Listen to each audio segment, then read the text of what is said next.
আসসালামু আলাইকুম। আজকে তৈরি করব ঝাল টক কাঁচা আমের আচার।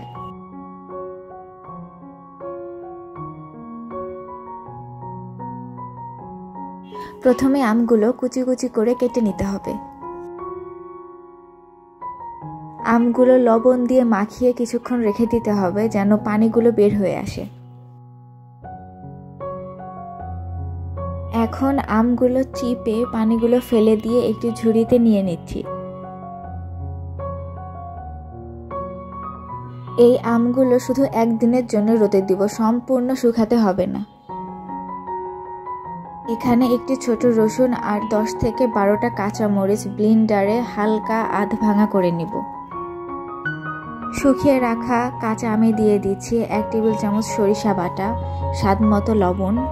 এখন দিয়ে দিচ্ছি বিট লবণ, 1 টেবিল চামচ 5 ফোড়ন গুঁড়া, 1 চা চামচ হলুদ গুঁড়া, 1 চা চামচ ঝালের গুঁড়া আর 1/3 কাপ চিনি।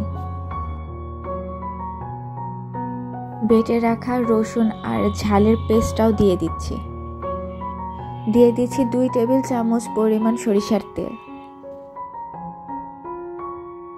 সব কিছু একসাথে ভালো মতো মিশিয়ে নিতে হবে।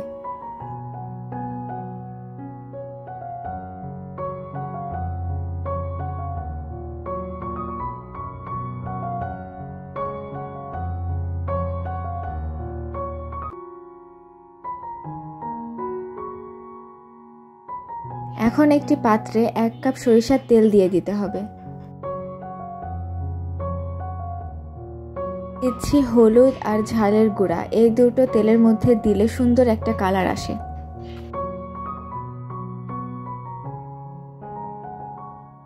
দিয়ে দিচ্ছি 4-5টা শুকনা মরিচ। এখন দিয়ে দিচ্ছি 1 টেবিল চামচ 5 ফোড়ন। সবকিছু ভালো মতো মিশিয়ে কিছুক্ষণ জাল দিতে হবে। এখন দিয়ে দিচ্ছি 5 ফোড়ন গুঁড়া।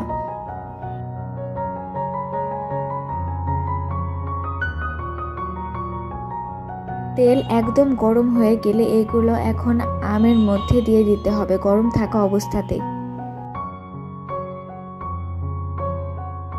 তেলের সাথে আম ভালো মতো মিশিয়ে নিতে হবে।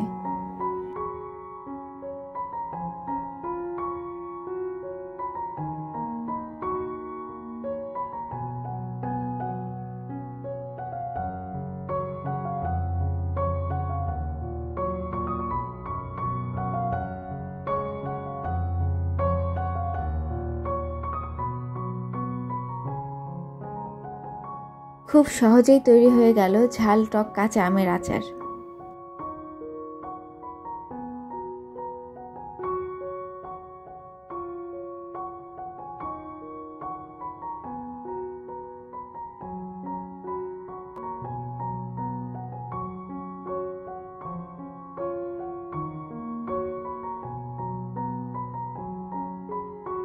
এতক্ষণ সঙ্গে থাকার জন্য অনেক ধন্যবাদ।